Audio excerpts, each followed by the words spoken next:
Hello children, hope you all doing good. Let's start today's chapter, sound. Introduction. We hear different kinds of sounds in our daily life. These sounds reach us from all directions of the environment. Both living and non-living things produce sounds. We recognize most of the sounds without seeing their sources. This is because we have acquainted ourselves with these sounds. If you hear a dog barking at a distance, you know it is a dog barking, even though you are not seeing the dog. Similarly, when you receive a telephone call, you know at once that your friend is on the line as soon as you hear her voice. This is because the sound produced by each one of us has a different character and a distinctive and unmistakable mixture of timbre, pitch, volume, cadence and sonority. Cadence means rhythm. देखिए हम daily life में बहुत सारी sound सुनते हैं, right? अब बहुत सारी चीज़ें ऐसी जिन्हें हम देखते भी नहीं हैं, फिर भी हम उनकी आवाज़ सुन लेते हैं. अगर कहीं पे डॉग बार्क कर रहा है तो हमें पता चल जाता है कि दैट डॉग इज़ बार्किंग, जबकि हमने उसे देखा भी नहीं है. फ़ोन पे अगर आपके फ्रेंड का फ़ोन आता है और आप पहचान चाहते हैं, आप उसे देख नहीं रही है, बट यू रिकग्नाइज कि दैट ही और she is your friend, right? तो ऐसा क्यों होता है? क्योंकि जो साउंड या वॉइस जो प्रोड्यूस करते हैं ईच ऑफ वन एस, उनका डिफरेंट कैरेक्टर होता है. उनका मतलब एक अनमिस्टेकेबल मिक्सचर होता है. टिम्बर, पिच, वॉल्यूम अलग होता है, sonority and then cadence means pitch. How is sound produce? Activity 9.1. Place a metallic plastic ruler on the table. Take care to place it in such a way that 2/3 of the scale projects from the edge of the table. Place a heavy object such as a dictionary or a brick on the ruler. Now press the projecting end downwards and release it abruptly. What do you observe? You will see that the ruler snaps back and starts vibrating. At the same time, it also produces a sound. Once the vibration stops, the sound also stops. आपको एक metallic ruler ले सकते हैं या फिर plastic का भी ruler ले सकते हैं टेबल पे, एंड इसको आप इस तरह से करना है कि जो 2/3 है स्केल का वो बाहर निकले आपके टेबल के एज से. फिर आपने एक हैवी ऑब्जेक्ट उसके ऊपर रखना है जिससे वो गिरे नहीं. देन आपने क्या करना है कि आप वो जो आपका एंड जो बाहर निकल रहा है, आपने उससे क्या करना है, आपने उसको प्रेस करना है, देन उसको एब्रप्टली रिलीज करना है. तो आप देखेंगे कि जो रूलर है वो स्नैप बैक करेगा एंड वाइब्रेट होना स्टार्ट होगा. अब ये वाइब्रेट होना स्टार्ट हो रहा है तो साउंड भी उसमें से प्रोड्यूस हो रही है. जैसे ही वाइब्रेशन स्टॉप होंगी आपका जो साउंड है वो भी स्टॉप हो जाएगा. Activity 9.2. Press a nail into a wall और any flat wooden surface. Tie one end of a rubber band to the nail and pull the other end. Plug the rubber band from the middle. Does it produce sound? What kind of motion do you observe in the rubber band? You will see the rubber band starts vibrating as shown in the figure. Simultaneously you will hear a sound. देखिए आपको क्या करना है, एक nail को press कीजिए wall पे या किसी भी फ्लैट वुडन सरफेस पे. फिर आपने देखिए इस तरह से रबर बैंड को इसमें से टाई करना है. देन आप उसको स्ट्रेच करेंगे, इस रबर बैंड को इस तरह से स्ट्रेच करेंगे, उसके मिडल में से आप उसको क्या करेंगे इस तरह से, राइट? तो आप क्या देखेंगे, उसको प्लग करेंगे तो आप देखेंगे कि जो रबर बैंड है ना वो वाइब्रेट हो रहा है, जैसे कि दिख रहा है आपको पिक्चर में वाइब्रेट हो रहा है, और ये साथ ही साथ साउंड भी प्रोड्यूस कर रहा है. These activities show that sound is produced due to vibrations. Sound help us to communicate with one another. The vibrating body can be a stretched string or wire, as in a sitar or a guitar, stretched skin or membrane as in drum or tabla, or even columns of air. There are many such examples. तो देखिए vibrating body आपका कोई भी stretch string या wire भी हो सकता है, और stretch skin या membrane भी हो सकता है, और even columns of air भी हो सकते हैं. Activity 9.3 lists some more instances from your daily life where sound is produced. Also identify the vibrating object, vibrating part, with the help of your teacher. In a laboratory, a tuning fork is used to produce sound for experiments. A tuning fork is a U-shaped steel fork provided with a steel handle. The two arms of the U are called prongs, whereas the handle is called the stem. देखिए ये आपका इस तरह से होता है tuning fork, U shape में. Okay, ये जो इसके आर्म्स होते हैं इनको बोला जाता है prongs, राइट? एंड जो इसका हैंडल होता है that is the stem. Activity 9.4. Take a small thermocol ball and suspend it with the help of a thread. Strike one of the prongs of a tuning fork on a hard rubber pad and bring it close to your ear. You can hear a humming sound coming from the tuning fork. Now bring the tuning fork near the thermocol ball. Touch the ball with one of the prongs of the tuning fork. You will see that the thermocol ball moves away from the tuning fork. This experiment proves that the sound produced by a tuning fork is due to the vibration of its prong. However, these vibrations are not visible because they take place too fast to be seen by the human eye. अच्छा, आपने एक छोटा सा thermocol ball लेना है and इसको suspend कर देना है with the help of a thread. अब आपने जो प्रॉन्ग्स को स्ट्राइक करना है ट्यूनिंग फॉक की एंड हार्ड रबर पैड पे, एंड उसको फिर अपने ईयर के पास लेके आना है, तो आपको हमिंग साउंड सुनाई देगी जो ट्यूनिंग फॉक से आएगी. अब आपने ट्यूनिंग फॉक को लेके जाना है थर्मोकॉल बॉल के पास, टच करना है बॉल के पास, है ना, किसी भी प्रॉन्ग से कर सकते हैं आप. एंड आप देखेंगे कि जो थर्मोकॉल बॉल है वो ट्यूनिंग फॉक से दूर चली जाएगी. क्यों? क्योंकि इस एक्सपेरिमेंट से क्या प्रूव हुआ कि जो साउंड प्रोड्यूस कर रहा है tuning fork because of the vibration of its prongs. हालांकि ये वाइब्रेशंस विजिबल नहीं होंगी क्योंकि ये इतनी फास्ट होती है कि इसे हम देख नहीं पाते. If you let one prong of a vibrating tuning fork touch the still surface of water in a beaker, you will observe waves in the water. लेकिन अगर आप ये जो आपका जो prong है, जो आपका vibrating tuning fork का prong है, अगर आप उसको still water के पास उसको टच करेंगे ना, तो आपको वहाँ पे waves नजर आएंगी. These waves spreading to outwards in concentric circles are called ripples. और इन waves को कहा जाता है ripples. Vibrating objects that produce sound are called source of sound. Some common sources are radio, television, music systems, automobiles, machinery, etc.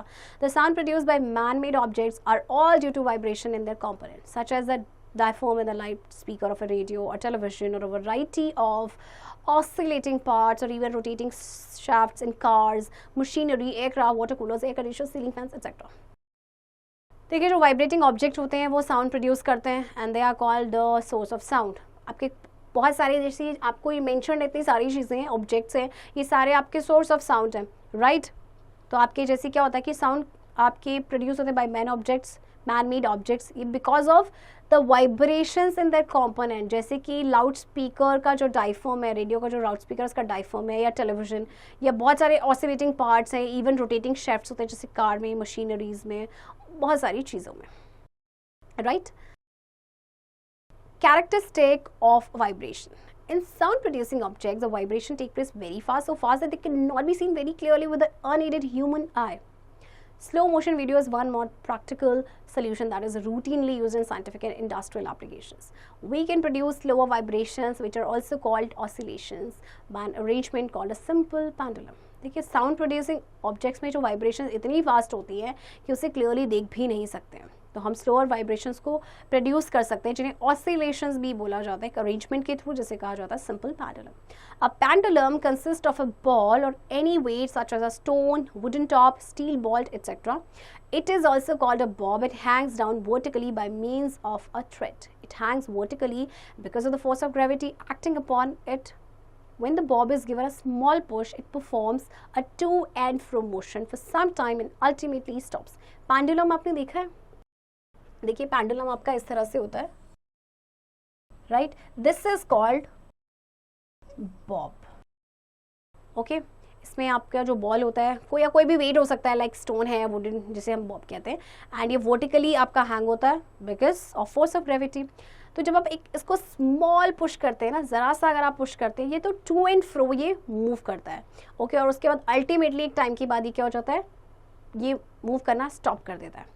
The position where the bob stop is called the mean position. अच्छा, जिस position पे ये Bob stop होता है ना, उसे कहा जाता है आपका मीन पोजीशन और द इक्विलिब्रियम पोजीशन. वैसे कॉमनली हम इसे मीन पोजीशन ही कहते हैं, राइट. देखिए, आपको फिगर में दिया गया है जैसे कि आपकी मीन पोजीशन है, राइट. इसको हमने पुश किया, ये आपका गया A to C, then C to A, then A to B, and then वापस आया ये आपका A. तो A is the mean position. Amplitude. The maximum displacement of the bob from the mean position during the oscillation is called amplitude of oscillation. In the case of a simple pendulum, as shown in the figure above, the amplitude is AB or AC. Amplitude क्या है आपका? देखिए, जो maximum displacement हुआ है bob का from the mean position during oscillation, उसे हम कहते हैं amplitude. जैसे for example आपका यहाँ पे amplitude क्या है? AB है ना, A to B गया या A to C यानी AC. Frequency. The number of oscillations produced by the vibrating body in 1 second is called as frequency. It is denoted by the letter F. The unit of frequency in SI system is hertz. Okay. अब frequency का मतलब क्या है कि एक second में number of oscillations कितने produce किए हैं बाय वाइब्रेटिंग बॉडी। इसको हम स्मॉल एफ से डिनोट करते हैं एंड इसकी यूनिट है आपकी hertz. Okay, figure shows two waves of different amplitudes but same frequency. Wave in diagram A is of softer sound as it has low amplitude. Wave in diagram B is louder as it has high amplitude. अच्छा, ये दोनों ही आपकी जो figure है ना, इनमें एक चीज़ same है, वह आपकी फ्रीक्वेंसी सेम है बट एम्पलीट्यूड डिफरेंट है। इसका एम्पलीट्यूड कम है जबकि इसमें ज़्यादा है। तो यानी कि आपकी जो A में आपका क्या है, सॉफ्टर साउंड है क्योंकि इसका क्या है, इट हैज़ लो एम्पलीट्यूड, जबकि B में लाउडर साउंड है क्योंकि इसका एम्पलीट्यूड है high. If the frequency of a tuning fork is written as 200 Hz, it means that it produces 200 vibration in 1 second. 200 Hz का मतलब क्या है? अगर किसी tuning fork की frequency है, मतलब इसे 1 सेकेंड में 200 vibrations produce किए। Time period. When a bob moves from one position and returns to the same position to other, it is said to complete one oscillation. देखिए, आपका जो बॉब जो है मूव करता है एक पोजीशन से एंड देन सेम पोजीशन पे वो वापस आता है, दैट इज कॉल्ड कि वन ऑसिलेशन उसने कंप्लीट किया है। The time taken by a vibrating body to complete one oscillation is called the time period. और एक ऑसिलेशन कंप्लीट करने में जो टाइम लगा है that is called time period. Okay, अब वन इसमें दिखाया गया है कि आपको एक ऑसिलेशन किस तरह से प्रोड्यूस हुआ है। देखिए, A to B and then back to A. Okay, ये आपका एक ऑसिलेशन कंप्लीट हुआ है एंड इसका आप इसमें से भी कर सकते हैं। देखिए, एक कंप्लीट ऑसिलेशन और cycles from A to B, B to C and then back to A. जहां से मतलब शुरुआत करेगा, अगर ए से शुरुआत किया है तो ए पे ही वापस आना चाहिए, that is one complete oscillation. Time period is denoted by the letter T. If F is the frequency and T is the time period, then F vibrations are completed in 1 second. Therefore, one vibration is completed in is equals to 1 by F. Therefore, we know that the time taken to complete one vibration is its time period. यानी कि एक vibration complete करने के लिए जो time लिया है वो है आपका time period, which is denoted by capital T.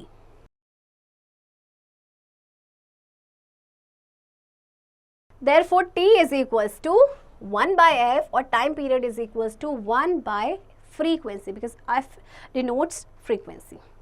Wave A and B have same amplitude and therefore same loudness, but frequency of wave B is greater than A because the time period of B is less than A.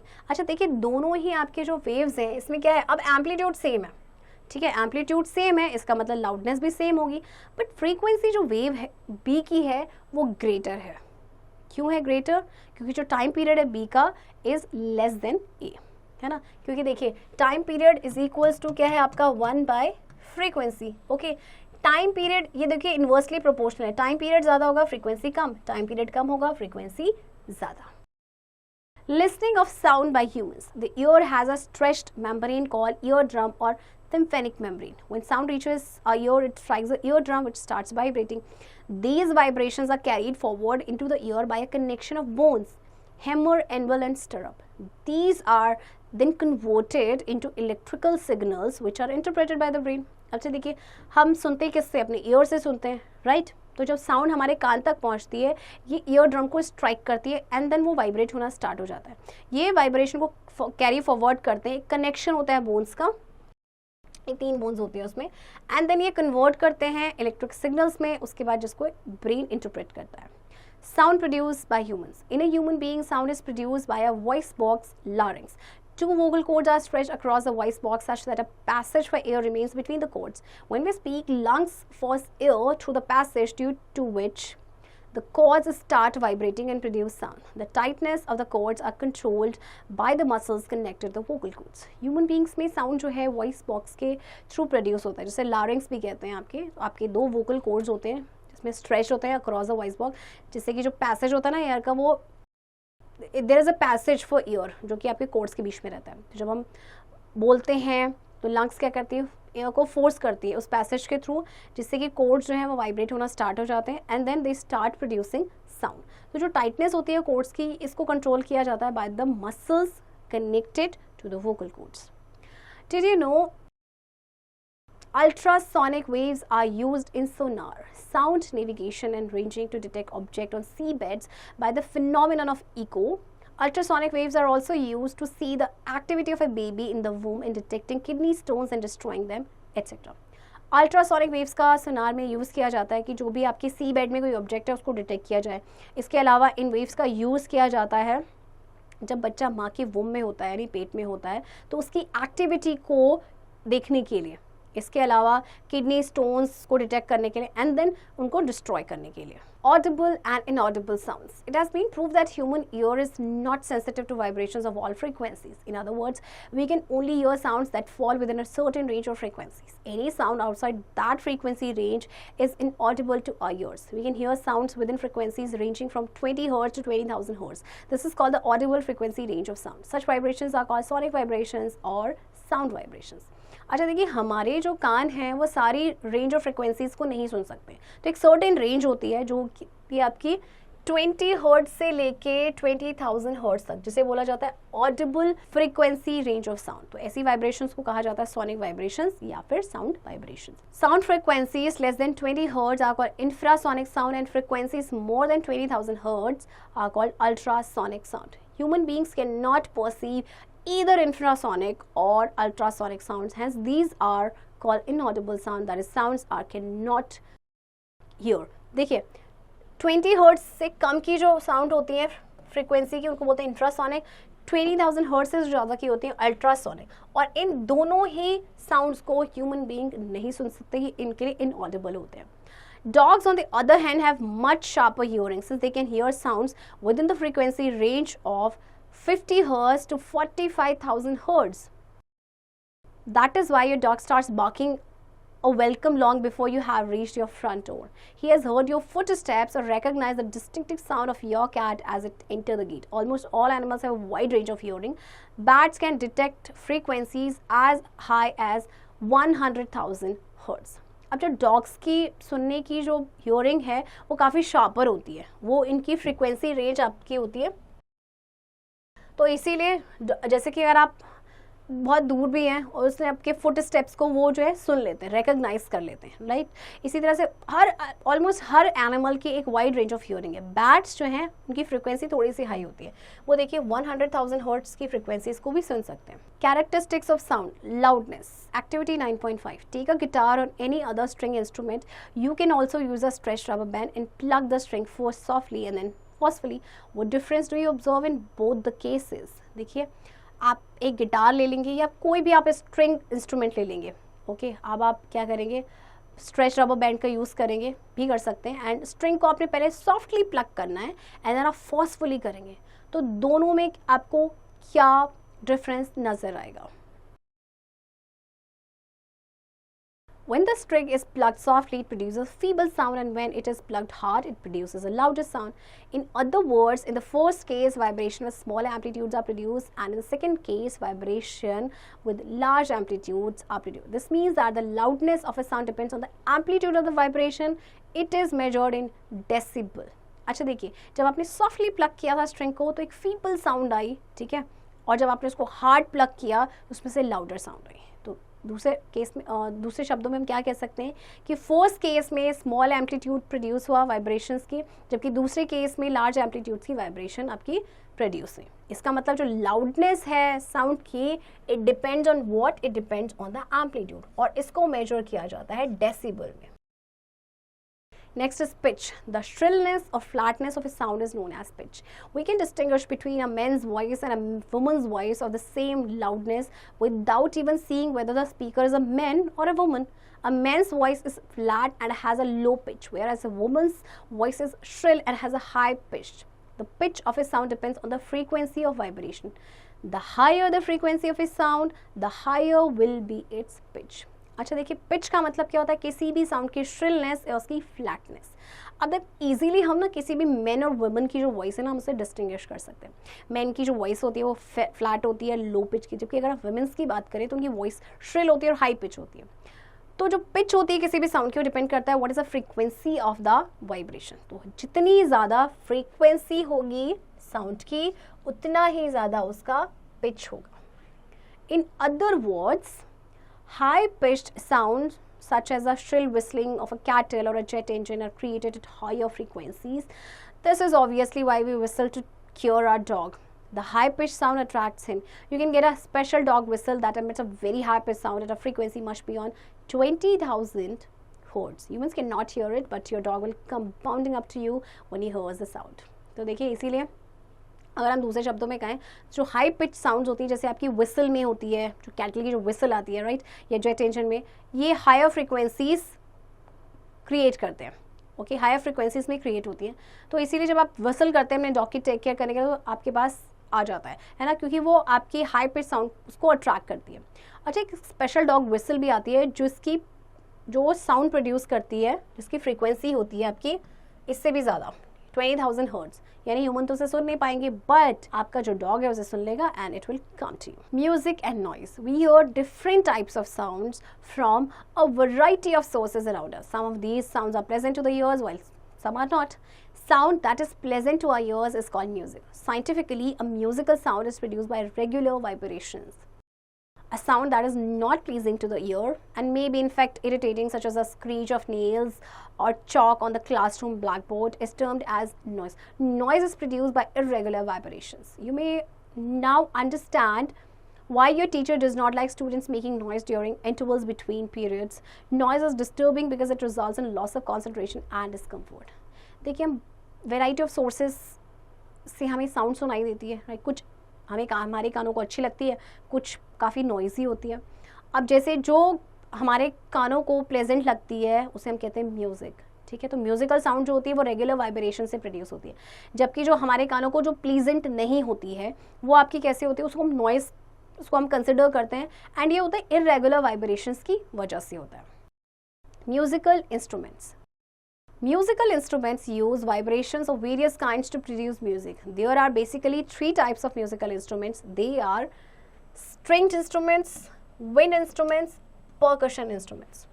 Stringed instruments. In a string instrument, music is produced by vibrating a string. When the strings are plugged, struck or played with a bow, they vibrate to produce a musical sound of a particular frequency. The pitch of the sound can be changed by altering the thickness, tightness और length of the wires.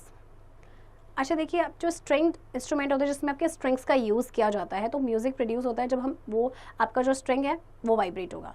तो जब इन strings को plug किया जाता है, struck किया जाता है या बो से प्ले किया जाता है, तो ये वाइब्रेट होकर म्यूजिकल साउंड प्रोड्यूस करते हैं फॉर पर्टिकुलर फ्रीक्वेंसी. ओके, तो पिच जो होती है साउंड को, उसको हम चेंज भी कर सकते हैं. अगर हम जो स्ट्रिंग की थिकनेस है उसको चेंज कर दें, टाइटनेस उसकी चेंज कर दें, या फिर उसकी लेंथ चेंज कर दें.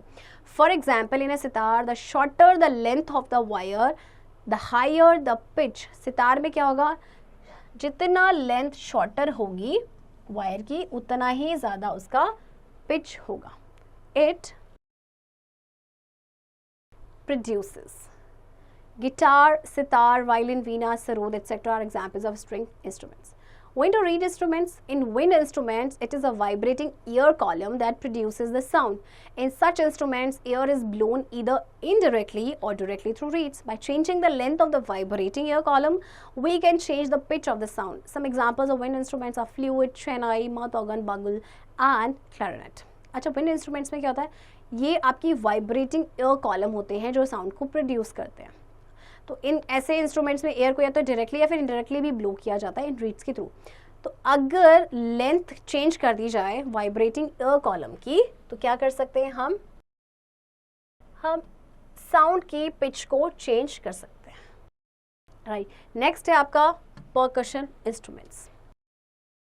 In a percussion instrument, the vibrations of a stretched skin or membrane produce a musical sound. The loudness and pitch of these instruments can be increased by either striking the skin harder or stretching the skin tighter. Dholak, tabla, mridangam, drums, bongos, etc. are examples of percussion instruments. Okay, अब आपने ये सारे instrument देखे होंगे. इनमें एक खास बात क्या होती है कि इनमें एक स्ट्रेच्ड स्किन होती है, जैसे बोलते हैं मेम्ब्रेन, तो वो म्यूजिकल साउंड को प्रोड्यूस करता है. तो जो लाउडनेस या पिच होती है इन इंस्ट्रूमेंट्स की, उसको हम इंक्रीज कर सकते हैं बाय स्ट्राइकिंग स्किन हार्डर, या फिर स्किन को स्ट्रेच करके, मतलब उसको हम टाइटली अगर उसको स्ट्रेच कर दे. तो repeat the activity 9.6 with one wooden stick in either hand, enjoy the musical sound. तो 9.6 एक्टिविटी पहले देखते हैं. Activity 9.6. Take 8 identical bowls or tumblers, fill all of them with water, but ensure that the water level falls gradually from tumbler to tumbler. Strike the bowls on one after the other with a light wooden stick. Each bowl will produce a sound of a different pitch. This is how we make a simple jal tarang. More advanced versions can have 12 bowls or even more. आपको 8 identical same bowls या फिर आप tumbler ले सकते हैं, इनमें water भरना है, बट वाटर का जो लेवल है वो धीरे धीरे आपको उसमें कम होना चाहिए, सब में सेम नहीं होना चाहिए. तो जब आप उसको स्ट्राइक करेंगे टम्बलर को, राइट, तो उसमें से साउंड प्रोड्यूस होगी, बट हर बोल में एक डिफरेंट पिच होगा. ओके, तो इसी तरह से जल तरंग बनाए जा सकते हैं. ओके, अब आपको क्या करना है, ये जो अभी आपको बोला था कि रिपीट दिस एक्टिविटी, रिपीट करनी है with one wooden stick in either hand and enjoy the musical sound. ठीक है, मतलब एक हाथ में आपके वुडन स्टिक होनी चाहिए एंड देन आप म्यूजिकल साउंड्स में एंजॉय कीजिए. You can observe that the pitch is highest in the bowl with the maximum amount of water and the lowest in the bowl with the least amount of water. तो आप क्या observe करेंगे, pitch highest होगी उस बोल में जिसमें maximum amount of water होगा, और लोएस्ट किस में होगी, जिसमें लीस्ट अमाउंट ऑफ वाटर होगा. Sound requires a medium to travel. Sound is a form of energy and is produced by a vibrating body. The vibrating body transfers its energy to the neighboring molecules in the medium, which in turn pass on the energy to other molecules. Sound needs a material medium like solid, liquid or gas to travel and be heard. Sound form of energy है और ये produce होता है by a vibrating body. But you know, vibrating body जो है transfer करते हैं इसकी energy to the neighboring molecules किसी भी medium के. ठीक है, किसी भी मीडियम यानी इधर सॉलिड, लिक्विड और गैस, यानी साउंड को एक मीडियम की जरूरत होती है to travel. Activity 9.7. Put an electric bell inside a closed jar connected with a vacuum pump. Connect the electric bell with the battery as shown in the diagram and close the circuit by switching on the current. We can now clearly hear the ringing sound of the bell. Now start evacuating air from the glass jar using the vacuum pump. We will observe that the loudness of the sound gradually decreases. The sound of the bell becomes more and more faint. Ultimately, a stage will come when you may not be able to hear the sound at all. This activity illustrates the sound requires a material medium. आपको एक electric bell रखनी है closed jar के अंदर जो कि आपके vacuum pump से कनेक्टेड होगी. आपने इलेक्ट्रिक बेल को कनेक्ट करना है बैटरी के साथ, जैसे कि आपको डायग्राम में दिया गया है, एंड सर्किट को क्लोज कर देना है, करंट को स्विच कर देंगे आप. उसके बाद आप क्लियरली आपको रिंगिंग साउंड सुनाई देगी. अब आपने क्या करना है, जितनी एयर है ना उसमें से इवैक्यूएट कर देंगे वैक्यूम पंप के थ्रू. तो आप देखेंगे जो लाउडनेस है ना वो धीरे धीरे कम होती जाएगी और फिर एक टाइम ऐसा आएगा कि साउंड बिल्कुल भी नहीं सुनाई देगा. तो इससे क्या पता चलता है कि साउंड को एक मटेरियल मीडियम की रिक्वायरमेंट होती है.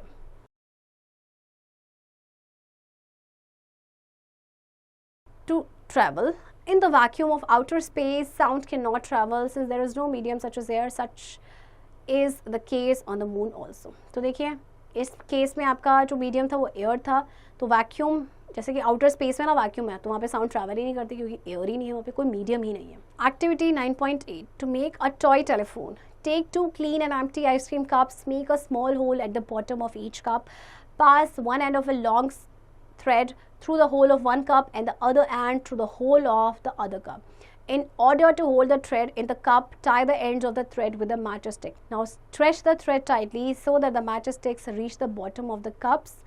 Your toy telephone is ready.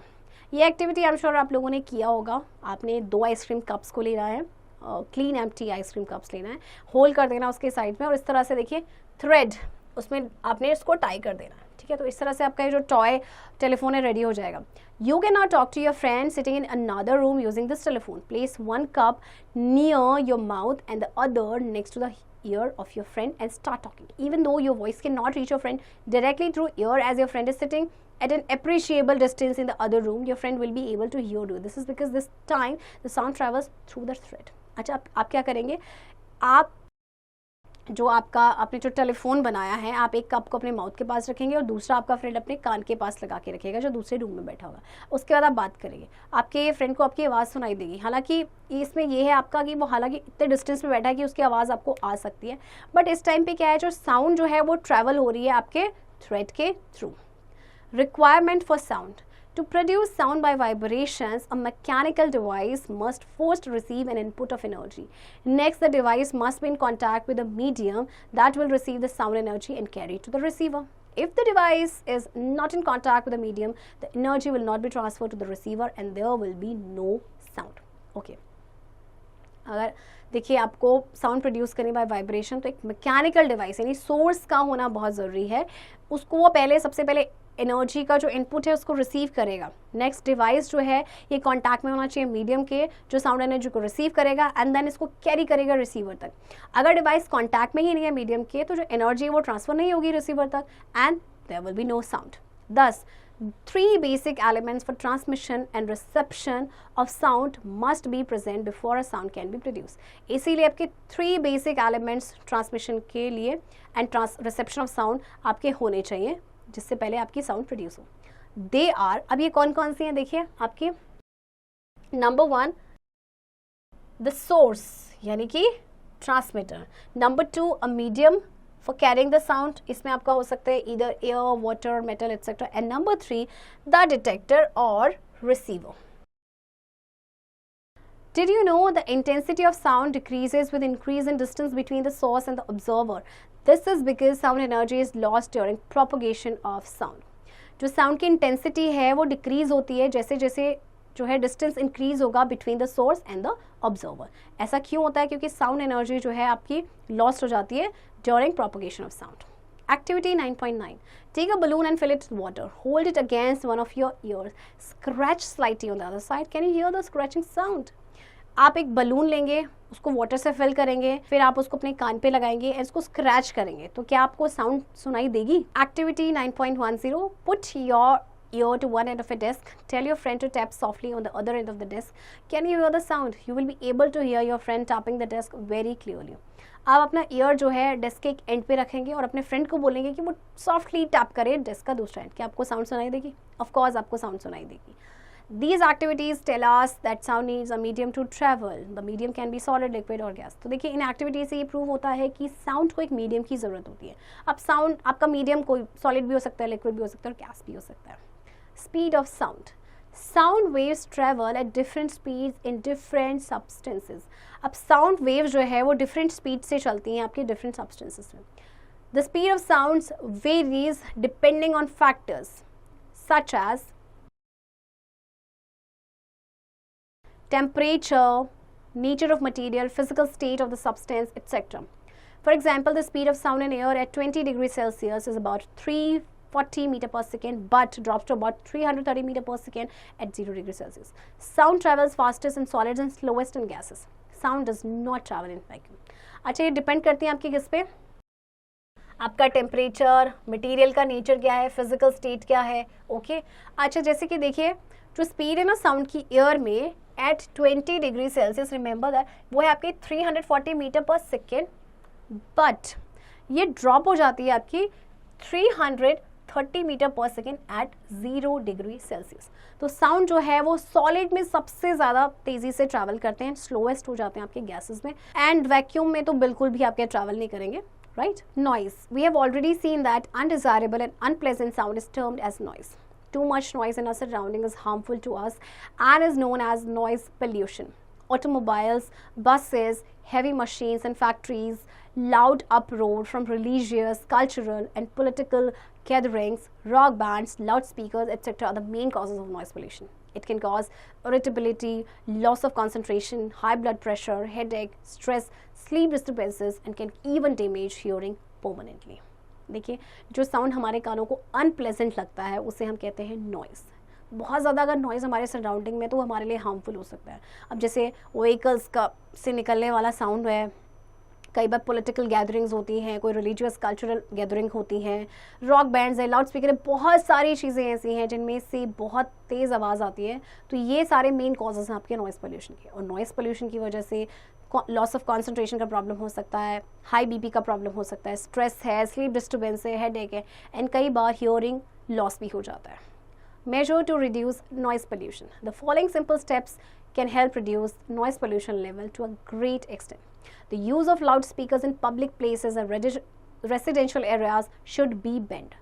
Loud speaker का यूज़ किसी भी पब्लिक या फिर रेसिडेंशियल प्लेसेस पे बैन कर देना चाहिए. People working in factories where they are subjected to constant loud noise of machinery should use ear plugs.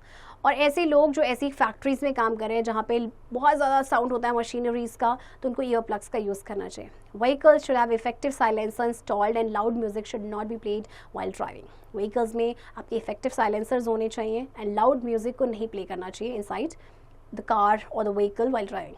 Planting more trees on the roadside so that they act as noise buffers. और ज़्यादा से ज़्यादा plants को road sides पे plant करना चाहिए क्योंकि वो noise buffers का काम करते हैं.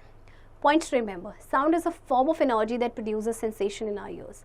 The to and fro motion of a vibrating particle about its mean position is called oscillation.